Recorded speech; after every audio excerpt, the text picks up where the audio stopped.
مسجد اقصی کے تحفظ کے یادگاری کے لیے امت میں اس کو مشہور کر دیا گیا کہ کم از کم امت میں نئے بچوں کو، نئے جوانوں کو، نئی جنریشن کو یہ پتہ لگے کہ بیت المقدس کیا ہے، مسجد اقصی کیا ہے، ورنہ تو یہ قوم بھول جائے گی۔ یہ دھیرے دھیرے ان کے ذہنوں سے ساری چیزیں ختم ہو جاتی ہیں۔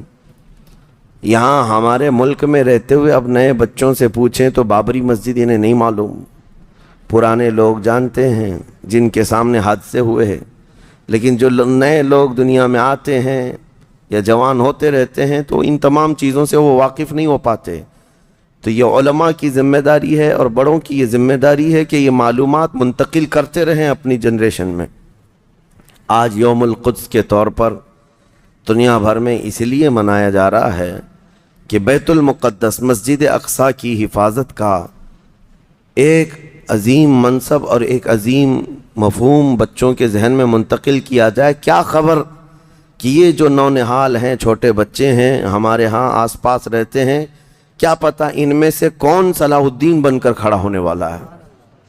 صلاح الدین کوئی آسمان سے آنے والے اور زمین سے نکلنے والے مجاہد کا نام نہیں تھا، وہ بھی اسی طرح سے پرورش پانے والے کسی محلے بستی میں رہتے تھے، اور صلاح الدین ایوبی نے ان حالات کا سامنا کیا تھا جب عیسائیوں نے بیت المقدس پر زبردستی قبضہ جمایا ہوا تھا، جبکہ حضرت عمر فاروق رضی اللہ تعالیٰ عنہ کے زمانے سے لے کر تقریباً 400 سال تک بیت المقدس پر اذانیں ہوتی رہیں، نمازیں ہوتی رہیں، اور صرف ان عیسائیوں کو وہاں آنے کی عام اجازت دی گئی تھی فاطمی دور میں۔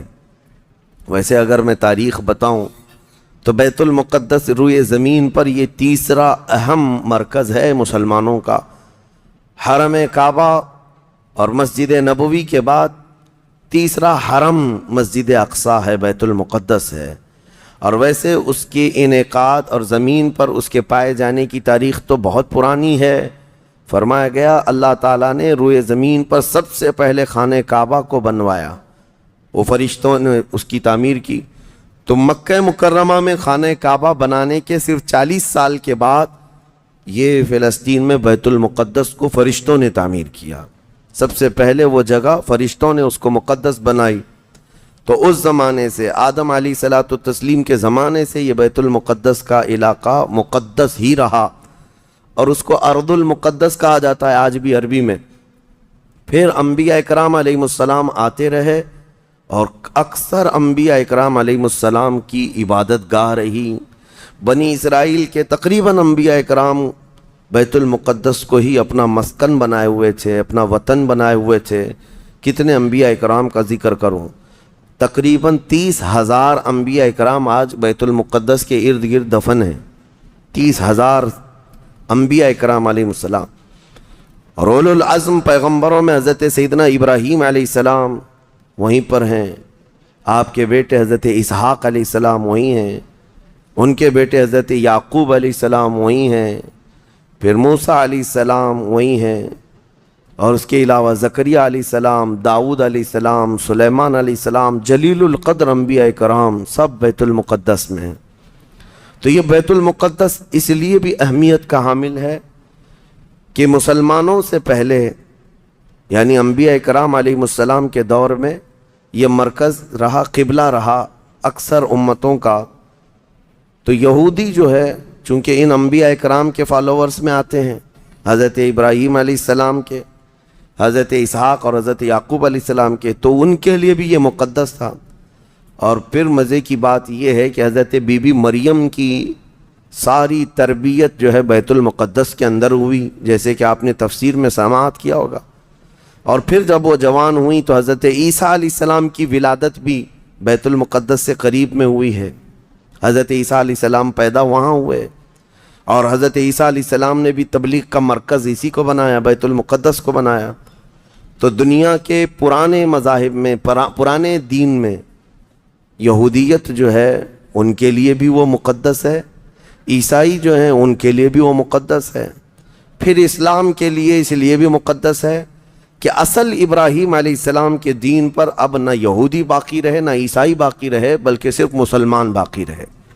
کیونکہ ابراہیم علیہ السلام نے شرک اور کفر کی تعلیم نہیں دی تھی، وہ تنہا اللہ رب العزت کے موحد تھے، اللہ کی وحدانیت انہوں نے اس وقت پھیلائی، اور اس دین پر آج کوئی قائم ہے تو وہ مسلمان ہے۔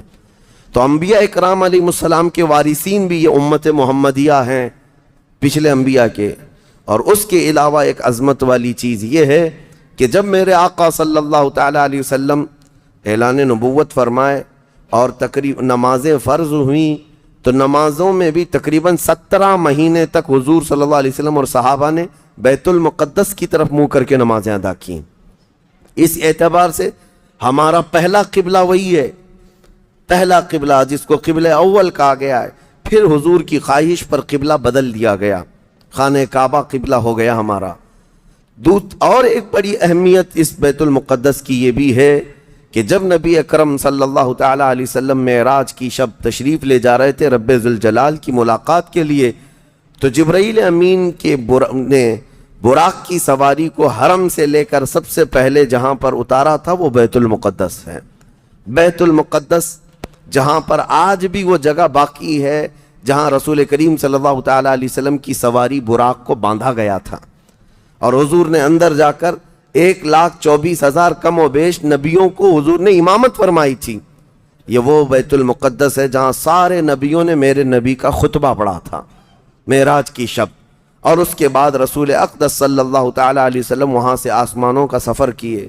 تو بیت المقدس مسلمانوں کے لیے اس لیے بھی اہم ہے کہ میرے آقا کی امامت گاہ بھی ہے اور ہمارا قبلہ بھی ہے۔ اب یہ زمانے میں چلتا رہا، جب حضور اکرم صلی اللہ تعالیٰ علیہ وسلم کا دور تھا ظاہری زندگی کا، اس وقت بیت المقدس پر عیسائیوں کا ہی قبضہ تھا۔ ہم یہ بتاتے ہیں عیسائیوں کا، لیکن عیسائیوں نے کہاں سے قبضہ کیا تھا؟ وہ تو یہودیوں سے حاصل کیا تھا، یہودیوں کو مارتے تھے۔ اتنی خطرناک جنگیں ہوتی تھیں عیسائیوں میں اور یہودیوں میں کہ بیت المقدس میں خون خرابہ یہ آج کی تاریخ نہیں ہے، بہت پرانی تاریخ ہے۔ ٹائٹس نام کا ایک عیسائی بادشاہ جس نے پورے بیت المقدس کی اینٹ سے اینٹ بجا دی تھی، اور اس نے جتنے یہودی وہاں پر آباد تھے سب کو قتل کروا دیا تھا۔ پھر عیسائیوں کا قبضہ ہوا تھا، کتنے بڑے بڑے عیسائی بادشاہ آئے اور انہوں نے وہاں پر سوائے ظلم کے اور کچھ نہیں کیا بیت المقدس میں۔ یہ تو ان کی تاریخ چلتی تھی عیسائیوں کی، یہودیوں کی۔ یہودیوں سے کئی مرتبہ بیت المقدس لے لیا گیا اور عیسائی جھنڈا وہاں لہرایا گیا، کئی 100 سال تک۔ عیسائیوں نے یہودیوں کا داخلہ بھی بند کر رکھا تھا کہ کوئی یہودی پھٹکنے بھی نہ پائے۔ بیت المقدس تو چھوڑیں، یروشلم میں فلسطین میں کسی یہودی کی انٹری نہیں تھی۔ عیسائیوں کا جب غلبہ تھا تو یہ کئی زمانے تک چلتا رہا۔ اصل یہاں پر کیا تھا وہ میں آپ کو بتا دوں۔ یہ بیت المقدس کا مسئلہ آپ کو سمجھنا اس لیے بھی ضروری ہے کہ آج پوری دنیا میں یہ ایک سب سے بڑا ایشو کیوں ہے۔ اس کی بنیاد یہ ہے کہ حضرت آدم علیہ السلام کے بعد سے وہ جگہ مقدس تھی، فرشتوں کی تعمیر کی ہوئی، لیکن جب حضرت داؤد علیہ السلام تشریف لائے تو آپ نے، چونکہ آپ کی حکومت تھی اس وقت، آپ بادشاہ تھے، آپ نے ایک مسجد تعمیر کرنے کا حکم دیا، لیکن آپ کے زمانے میں وہ کام نہ ہو سکا، تو اپنے بیٹے حضرت سلیمان علیہ السلام کو انہوں نے حکم دیا۔ سلیمان علیہ السلام بادشاہ بھی ہوئے اور داؤد علیہ السلام کی کرسی پر بھی فائز ہوئے، اور وہ نبی بھی تھے، رسول بھی تھے، امت بھی تھی آپ کی۔ اور سلیمان علیہ السلام کو تو اللہ تعالیٰ نے ایسی طاقت دی تھی کہ وہ ہواؤں پر بھی حکومت کرتے اور جنات پر بھی حکومت کرتے۔ تو سلیمان علیہ السلام نے کام شروع کیا۔ یہ وہ جگہ تھی جہاں موسیٰ علیہ السلام عبادت کیا کرتے تھے۔ اس جگہ پر سلیمان علیہ السلام نے ایک مسجد بنانے کا حکم دیا، اور یہ جنات بنانا شروع کرتے ہیں۔ اس کا ذکر قرآن پاک میں بھی موجود ہے۔ حضرت سلیمان علیہ السلام نے جب پورا ڈیزائن دیا کہ اس طرح سے بننا ہے، تو پھر جنات تعمیر کرتے رہے، جنات تعمیر کرتے رہے، اور جنات اتنا خوف کھاتے تھے سلیمان علیہ السلام سے کہ وہ ایک لمحہ بھی حضرت سلیمان علیہ السلام سے غافل نہیں ہوتے یا حکم عدولی نہیں کرتے۔ ہوا یہ کہ کام ابھی کمپلیٹ نہیں ہوا تھا کہ سلیمان علیہ السلام کا انتقال ہوا، تو جنات بھاگ جاتے، لیکن اللہ کی مصلحت، حضرت سلیمان علیہ السلام لکڑی لے کر یوں کھڑے رہتے تھے، اپنا عصا لے کر کے کھڑے رہتے تھے اور کام دیکھتے رہتے تھے. جب تک سلیمان علیہ السلام کھڑے ہیں تیزی سے جنات بڑے بڑے پتھر لاتے تعمیر کرتے رہتے تھے. انتقال ہوا سلیمان علیہ السلام کا اور آپ ایسے ہی کھڑے رہ گئے، آپ کے کھڑے کھڑے وفات ہوئی ہے. اور اس طرح سلیمان علیہ السلام کی وفات کو سالوں گزر گئے لیکن آپ وہاں سے ہٹے نہیں، کیونکہ کام چل رہا تھا. قرآن میں ہے، اللہ تعالیٰ فرماتا ہے جب لکڑی کو دیمک کھا گئی، کتنے سال گزر گئے ہوں گے. حضرت سلیمان علیہ السلام یوں ہی کھڑے تھے. ارے عام دوسرے لوگوں کی موت تو چھوڑو، نیند میں کھڑا ہو کر کے دکھائے. وہ اللہ کے نبی تھے کہ انتقال کے بعد بھی وہ کھڑے رہے. روایتوں میں کئی سالوں تک، دسیوں سالوں تک آپ کھڑے رہے. اور اس کے بعد دیمک کھا گئی لکڑی کو تو لکڑی ٹوٹ گئی. تب سلیمان علیہ السلام زمین پر آ گرے. جنات اسی وقت جان گئے کہ یہ تو انتقال کر گئے ہیں. تب تک بیت المقدس کا کام کمپلیٹ ہو گیا تھا، جنات بھاگ گئے سب. یہ تعمیر، اس کو اصل میں بیت المقدس نہیں کہا جاتا تھا اس وقت، یہ ہیکل سلیمانی. یہ یہودیوں کے عقیدے کے اعتبار سے فرسٹ ٹیمپل ہے، پہلا مندر یا پہلی مسجد جو بھی ہے مقدس تھی. یہ ہیکل سلیمانی جو سلیمان علیہ السلام نے جنات سے بنایا تھا، اور سلیمان علیہ السلام کی کرسی جہاں لگتی تھی اس وقت حضرت سلیمان علیہ السلام نے جنات اور سرکش لوگوں سے اور جادوگر لوگوں سے سب چیزیں جادو کی چھین کر اپنی کرسی کے نیچے دفن کر دیا تھا. سب ختم کیا تھا کہ کوئی جادو ٹونا یہ سب چیزیں نہ ہوں، کیونکہ یہودی جادو کے پیچھے بہت بھاگتے تھے، صرف جادو میں ہی دن رات. آپ نے سب دفن کیا اور اس کے بعد آپ کے انتقال کے بعد سالوں بیتے اور اسی طرح سے رہے. لیکن پھر یہ ہیکل سلیمانی کو ایک بادشاہ آیا جو عراق کا رہنے والا تھا، اس کی یہودیوں سے دشمنی تھی. اس نے ایسا حملہ کیا کہ پورے ہیکل کو توڑ ڈالا. یعنی جو جنات کا بنایا ہوا تھا اس کو مکمل طور سے مسمار کر دیا. ایک دیوار باقی رہ گئی، ایک دیوار باقی رہ گئی جہاں جا کر کے آج یہ یہودی روتے ہیں. دیوار گریا اس کو کہتے ہیں. وہ اس زمانے کی ایک باقی رہ گئی، باقی پورا ہیکل گرا دیا. زمانہ بیت گیا، یہودی اس بات پر روتے رہے کہ ان کو مارا گیا، قتل کیا گیا. پھر عیسائیوں کا اس پر قبضہ رہا. پھر عیسائیوں سے یہودیوں نے ایک بار پھر حاصل کیا. پھر دوبارہ یہ ٹائٹس کے زمانے میں عیسائیوں نے مار کر کے پورے یہودیوں کو خون خون کر دیا. اور پھر بیت المقدس کچھ نہیں تھا، ایک دیوار تھی، ایک دوسری وہاں پر ایک چھوٹی سی عمارت بنائی گئی. اس عمارت کو یہ سیکنڈ ٹیمپل کہتے ہیں. سیکنڈ ٹیمپل یہ دوسرا مندر، اور اسی کو عبادت گاہ بنا کر چلتے رہے. زمانہ بیتا یہاں تک کہ حضور صلی اللہ تعالیٰ علیہ وسلم کی نبوت کا اعلان ہوا. پھر اس کے بعد 23 سال گزرے. پھر آپ کی وفات کے بعد صدیق اکبر کا زمانہ آیا. پھر سیدنا عمر فاروق کا زمانہ آیا. تقریباً یہ 26-28 ہجری کی بات ہے حضرت عمر کے دور میں. پھر حضرت عمر فاروق کے دور میں جو فتوحات ہو رہی تھی، اسلام پھیلتا جا رہا تھا، تب صحابہ کے ایک لشکر کو حضرت عمر نے فلسطین بھی بھیجا، جس میں حضرت ابو عبیدہ بن جراح بھی تھے.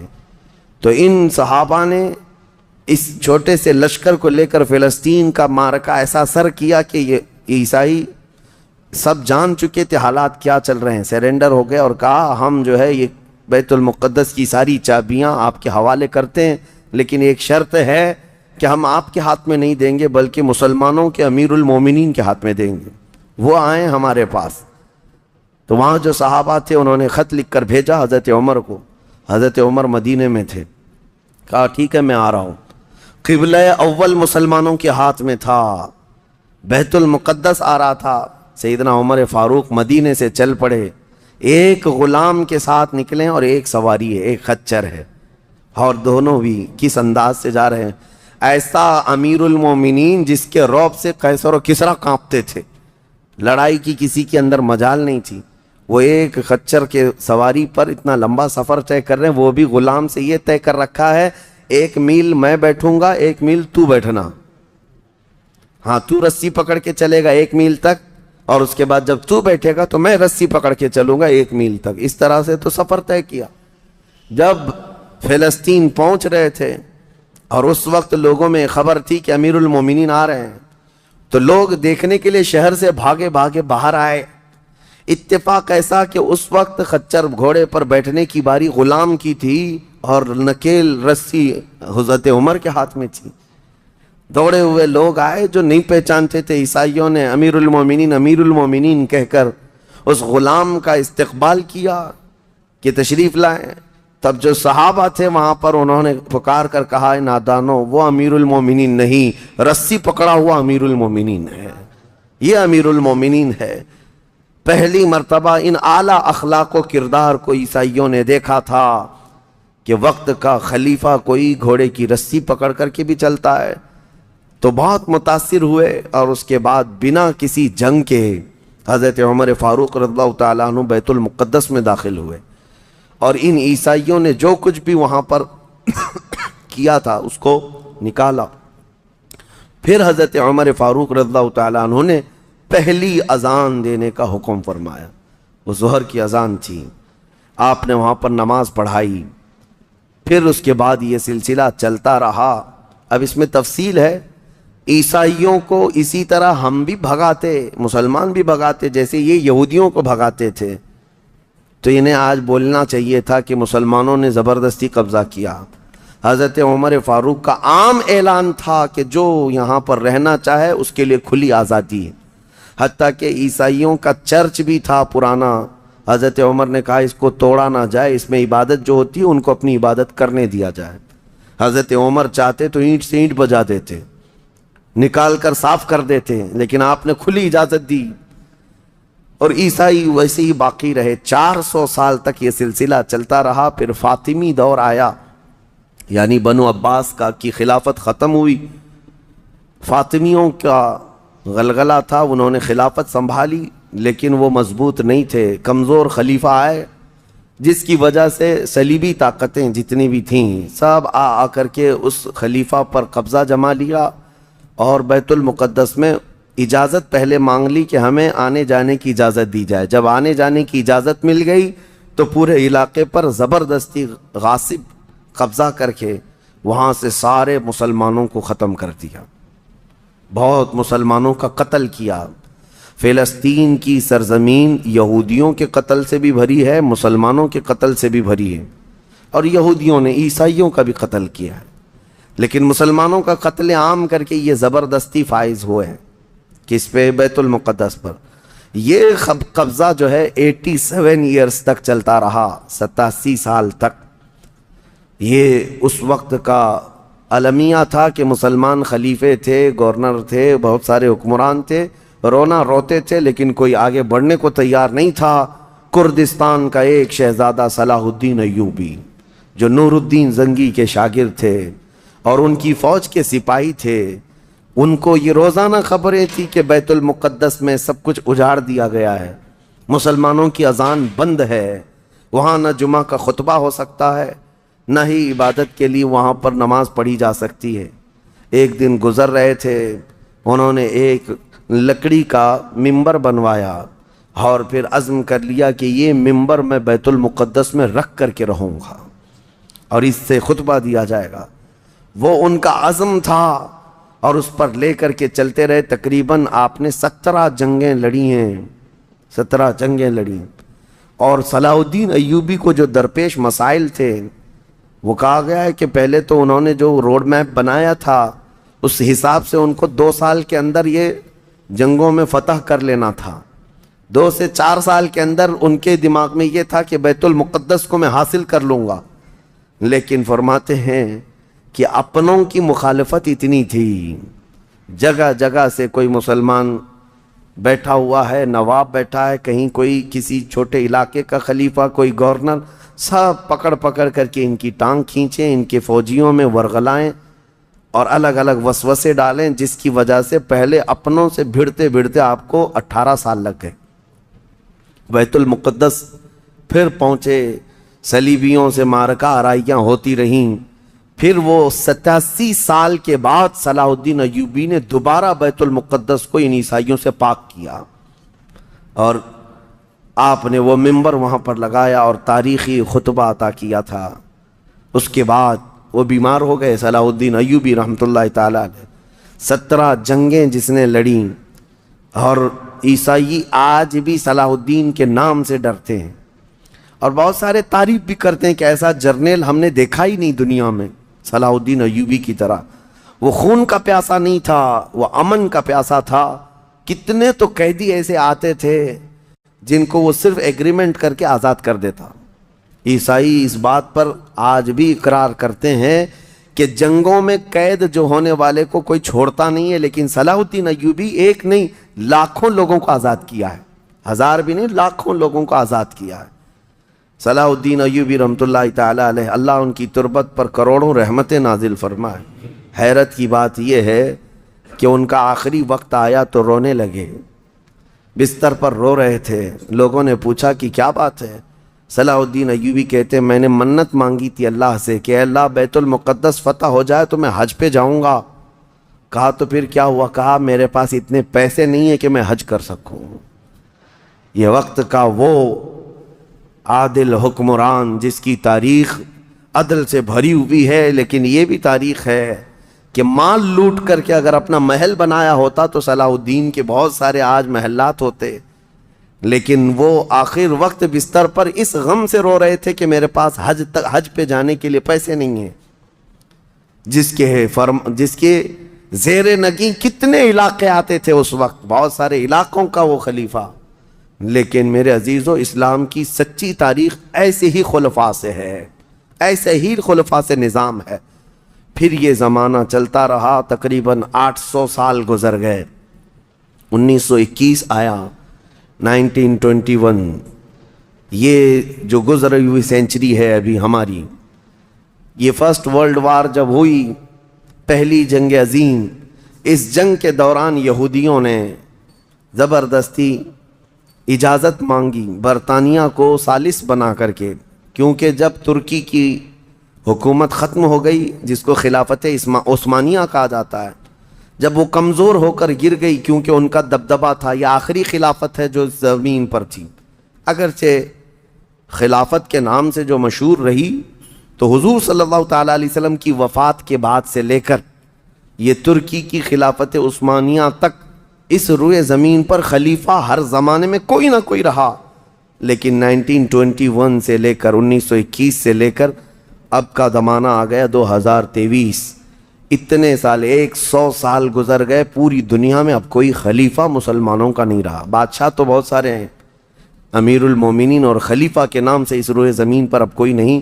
ان ظالموں نے ہماری خلافت کے نظام کو مار ڈالا، ختم کیا، خلافت کو زمین سے ختم کیا۔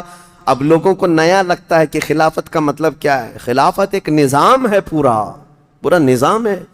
جب ڈیموکریسی ایک نظام ہے، کمیونزم ایک نظام ہے، تو اسی طرح سے خلافت جو ہے میرے مصطفیٰ کے نظام کا نام ہے۔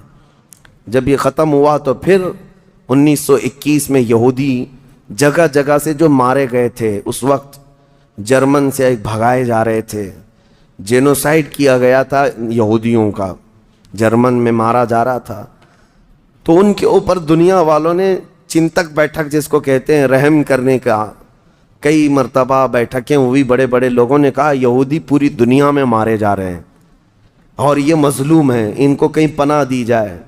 پناہ دینے کے لیے جب بات آئی تو فلسطین کا ایک چھوٹا سا علاقہ 4000 یہودیوں کو رہنے کی اجازت دی گئی۔ 1921 سے 4000 یہودیوں کو رہنے کی اجازت دی گئی، اور پھر جب وہ 4000 یہودی رہے تو بڑھتے بڑھتے دنیا بھر سے لوگ ہجرت کر کے یہودی وہاں جاتے رہے، اور تقریباً 1947 جب ہمارے ہاں آزادی کا مسئلہ چل رہا تھا، تب تک یہودی جو ہے لاکھوں کی تعداد میں وہاں جمع ہو چکے تھے، اور جمع ہو کر کے ان لوگوں نے، اور اسی وقت ہٹلر کا دور بھی ختم ہوا تھا اور ہٹلر نے ان کو بہت مارا تھا، جس کو ہولوکاسٹ کہا جاتا ہے، اور بہت زیادہ ظلم کیا تھا، تو یہ سب بھاگ کر کے فلسطین میں جمع ہوئے، اور پھر ایک ایگریمنٹ سائن کروا لیا گیا دنیا کی بڑی بڑی طاقتوں سے کہ یہ اسرائیل ایک کنٹری ہے، فلسطین کو دو حصوں میں بانٹ دیا گیا، آدھا عربوں میں آدھا یہودیوں میں، فلسطین کے دو حصے کر دیے۔ تو آدھا یہودیوں کو ملا تو ٹھیک ہے، لیکن اس کے غصے میں عربوں میں جنگ شروع ہوئی 1948 کے بعد۔ پھر جنگوں کا آغاز ہو گیا، جارڈن، سیریا، مصر، ان لوگوں نے اسرائیل کے ساتھ، انہوں نے نئی کنٹری کا نام اسرائیل رکھا تھا، جنگ کیا۔ جب جنگ کرتے رہے، اسرائیل اپنے پیر پھیلاتا رہا اور آگے بڑھتا رہا، کیونکہ اس وقت ان عربوں کے اندر یا جدید ہتھیار نہیں تھے۔ اسرائیل کو فلی طور پر امریکہ کا سپورٹ تھا، UK کا سپورٹ تھا، یورپ کا سپورٹ تھا۔ ان تینوں ملکوں کے ساتھ بڑی خوفناک جنگوں میں ان کو پیچھے ڈھکیل دیا گیا، بلکہ جو صحرائے سینا تھا مصر کا وہ بھی اسرائیل نے قبضہ کر لیا۔ طور سینا جس کو کہتے ہیں، کوہ طور، وہ بھی ان کے لیے مقدس تھا، وہ بھی حاصل کر لیا۔ پھر اس کے بعد دوسری جنگ بھی ہوئی تھی مصر کی، تب مصر نے وہ علاقہ واپس لیا اور اسرائیل کو سمیٹنے کی کوشش کرتے رہے۔ 3 بڑی جنگوں میں ہوا یہ کہ جب جنگ ہوتی رہی، اسرائیل پھیلتا رہا۔ پھر 1978 کے قریب یا 75 کے آس پاس اسرائیل نے پورے طور پر فلسطین کا کنٹرول اپنے ہاتھ میں لے لیا، جس میں بیت المقدس بھی چلا گیا۔ یہ ہے تاریخ، میں آدم علیہ السلام کے زمانے سے لے کر یہاں تک کی بتا رہا ہوں، مختصر جھلکیاں۔ اس کے بعد سے یہودیوں نے بیت المقدس کا کنٹرول اپنے ہاتھ میں لیا، حالانکہ UN کا یہ فیصلہ ہے کہ پورے اسرائیل کو یہ خاص طور پر تنبیہ کی گئی ہے کہ صرف مسجد اقصی جو بیت المقدس ہے، اس کا کنٹرول اور اس کا مینجمنٹ، اس کے انتظامات یہودیوں کے ہاتھ میں بھی نہیں رہیں گے اور وہاں کے فلسطینی مسلمانوں کے ہاتھ میں بھی نہیں رہیں گے۔ یہ جارڈن کی حکومت کو دیا گیا ہے۔ جارڈن کی حکومت، جس کو کسٹوڈین آف یہ کہا جاتا ہے بیت المقدس، وہ اس کے انتظام دیکھتی ہے، لیکن برائے نام ہے یہودیوں نے دھجیاں اڑا رکھی ہیں پورے دنیا بھر کے قوانین کی۔ جہاں ان کو پابندی تھی کہ یہاں نئے گھر نہیں بنائیں گے، ابھی 3-4 سال پہلے انہوں نے پورے مسلمانوں کے محلے کو ختم کر کے 200 گھر بنائے، یہودیوں کو آباد کیا۔ برسوں سے یہاں جو مسلمان تھے، ابھی آپ جا کر کے کبھی دیکھیں یروشلم، بیت اللحم، جو بیت المقدس کے آس پاس کے علاقے، رام اللہ، 40 سال 45 سال ہو گئے دکانوں کو تالے لگے ہوئے ہیں، جالے لگے ہوئے ہیں، لیکن کھولنے کی اجازت نہیں ہے۔ اتنے پرانے وقت سے دکانیں بند ہیں۔ کہا کہ نہیں، یہودیوں کی طرف سے کوئی یہاں پر کھولنے کی اجازت نہیں ہے، مسلمانوں کے نام پر۔ اور اللہ کا فضل تو دیکھیں، وہ مسلمان کیسے جگرے والے لوگ ہیں، میں نے اپنی آنکھوں سے دیکھا ہے۔ ہر جگہ کی طبیعت کے اعتبار سے اللہ تعالیٰ مخلوق پیدا کیا ہے۔ ان ظالم غاصب اسرائیلیوں کو ہم نے دیکھا، یہ بندوق تانے بیت المقدس کے ہر دروازے پر کھڑے رہتے ہیں، اور مسلمانوں کا فلسطینی 8 سال کا بچہ آتا ہے، اس کی نال یوں پھینک کر کے مسجد میں اندر جاتا ہے، نماز پڑھتا ہے، پھر نکلتا ہے، اور وہ فوجی دیکھتا رہ جاتا ہے، کچھ نہیں کرتا۔ بسا اوقات گولیوں سے برساتے ہیں۔ روزانہ کا معمول یہ ہے، رات کو گولیوں کی بارش ہوئی، سمیٹ کر کے ختم کیا گیا، زخمی ہاسپٹل میں گئے، دوسرے دن دیکھا عصر کے بعد بیت المقدس کے باہر صحن جو ہے وہاں پر پھر عورتیں، بچے، سب جو روزانہ عصر سے لے کر مغرب تک اپنی روٹیاں، اپنے کھانے لے کر کے آتی ہیں، بیٹھتی ہیں، ایسا لگتا ہے یہاں کچھ ہوا ہی نہیں۔ مائیں بچوں کو بچپن سے یہ چیز ڈال دیتی ہیں کہ بیٹا اگر تو ابھی گھر سے گیا نماز کے لیے تو ہمیں یہ یقین نہیں ہوتا کہ تیرا جسم آئے گا کہ تیری لاش آئے گی۔ ہر ماں کا یہ وہاں پر جذبہ ہے، اور یہ حدیث پاک میں موجود ہے۔ میرے آقا صلی اللہ علیہ وسلم نے فرمایا، لا تزال طائفۃ من امتی، میری امت میں سے ایک جماعت ایسی رہے گی جو قیامت تک حق کے لیے لڑتی رہے گی، اور اللہ ان کا ناصر و مددگار ہوگا۔ بیت المقدس کی یہ تاریخ، آج بیت المقدس کو انہوں نے خون میں نہلا رکھا ہے، یہودیوں کا زبردستی اس پر قبضہ ہے۔ اب یہ چاہتے کیا ہیں، یہ بھی میں آپ کو بتا دوں، یہ چاہتے ہیں کہ یہ مسجد اقصی جو تعمیر ہوئی، یہ حضرت عمر کے حکم سے ہوئی۔ پھر اموی خلفاء جب آئے، خلیفہ ولید بن عبد الملک، اس نے پوری مسجد بنوائی، اور یہ جو پیلا گنبد آپ دیکھتے ہیں، قبۃ الصخرہ، جو مسجد اقصی سے جس کو مشہور کیا گیا ہے، یہ قبۃ الصخرہ ہے، ڈوم آف راک جس کو کہتے ہیں، یہ اصل اس سے لگی ہوئی ہے بیت المقدس کی مسجد پرانی، اس کو شو نہیں کرتے، اس کو یہ گھرا کر کے، اس کو پورا زمین بوس کر کے تھرڈ ٹیمپل بنانے کا پلان ہے۔ ان کو یہ چاہیے کہ حضرت داؤد علیہ السلام کے زمانے میں جو کام شروع ہوا تھا، سلیمان علیہ السلام نے جو مندر بنایا تھا، جو ٹیمپل بنایا تھا، ہم اس کو اسی جگہ تعمیر کریں گے۔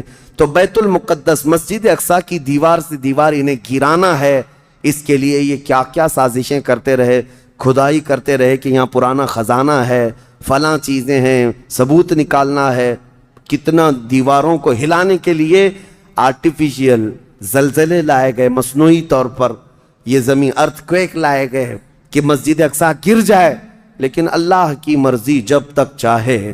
اب اگر حالات ایسی ہیں تو یہ مسجد اقصی کو گرا کر کے وہاں پر ایک تھرڈ ٹیمپل بنائیں گے، جس کا پورا آرکیٹیکٹ ڈیزائن بھی انہوں نے ظاہر کر دیا ہے، نشر کر دیا ہے، کوئن بھی ایک جاری کر دیا ہے، جس کو لے کر کے ان کے تھرڈ ٹیمپل کے اندر جائے گا، آئے گا۔ یہ 2017 کی بات میں بتا رہا ہوں، پوری تیاریاں کر لی گئی ہیں۔ اب دیکھا گیا ہے کہ مسلمان ہر جگہ سے سوئے ہوئے ہیں، اب کوئی بھی اٹھتا نہیں ہے۔ عربوں کے منہ میں تو انہوں نے اپنی زبان رکھ دی ہے، عرب اب بولنے کے قابل نہیں رہ گئے، اور بغل کے جو دیش لڑے تھے پہلے، مصر، سیریا، جارڈن، آج ان کی حالت کیا ہے؟ وہ خود خانہ جنگی میں مبتلا ہیں، آپس کی لڑائیوں میں مصروف ہیں۔ اسرائیل کی غنڈہ گردی اور دادا گیری اس حد تک بڑھ گئی ہے کہ اسے آس پاس کسی کا خوف نہیں۔ ہاں اگر کچھ بولتا ہے تو کبھی ترکی بولتا ہے، ہاں اس کو اپنے اس ملک کے لیے سب سے بڑا خطرہ محسوس ہوتا ہے تو ایران ہے۔ ایران کو اس نے سعودی سے ایسا لڑا کر کے رکھا ہے کہ وہ آپس میں جنگیں کرتے رہیں۔ اسی لیے ابھی ایران اور سعودی کا پیس معاہدہ ہوا، ایگریمنٹ ہوا، تو سب سے پہلے نیند حرام ہو رہی ہے اسرائیل کی کہ یہ اگر دوست ہو گئے تو میرا کیا ہوگا، میری حفاظت کیا ہوگی۔ اسرائیل حماس کو مدد کرتا ہے، جو غزہ میں ایک علاقہ باقی رہ گیا مسلمانوں کا، جو فلسطین کے اندر ہے، جو آج تک لڑ رہے ہیں، آج تک راکٹ داغتے ہیں، اسرائیل کے ساتھ لڑتے۔ 20,000 کی تعداد ہے وہ بیچاروں کی، 20,000 کی تعداد ہے۔ اب یہ تاریخ اس طرح سے بتائی جاتی ہے، نیوز اس طرح کی ہے، اسے حماس کو اسرائیل مدد کرتا ہے، فلاں مدد کرتا ہے، جو بھی مدد کرتا ہو، ہمیں اس سے وہ نہیں، لیکن ایک حق جماعت قیامت تک حق پر قائم رہے گی اور بیت المقدس کے لیے لڑتی رہے گی۔ پھر وہ دن آئے گا جب میرے آقا صلی اللہ تعالیٰ علیہ وسلم کی حدیث پاک ہے، خراسان سے ایک جماعت نکلے گی، خراسان سے ایک جماعت نکلے گی۔ خراسان پہلے کے دور میں رشیا کا کچھ حصہ، افغانستان کا کچھ حصہ، ایران کا کچھ حصہ، ایک پورا بڑا نقشہ ہے، اس کو پرانا خراسان آپ دیکھیں گے۔ خراسان سے ایک جماعت نکلے گی، ان کے ہاتھ میں کالے جھنڈے ہوں گے۔ میرے آقا نے فرمایا وہ اتنی تیزی سے نکلیں گے کہ دنیا کی بڑی سی بڑی طاقت ان کا راستہ نہیں روک سکے گی، اور وہ سیدھے جھنڈے لے جا کر کے بیت المقدس میں نصب کریں گے، اور پھر اسلام کا پرچم وہاں سے بلند کیا جائے گا۔ یہ قیامت کے قریب ہونا ہے۔ اب میں اس بات پر اپنی گفتگو ختم کرتا ہوں۔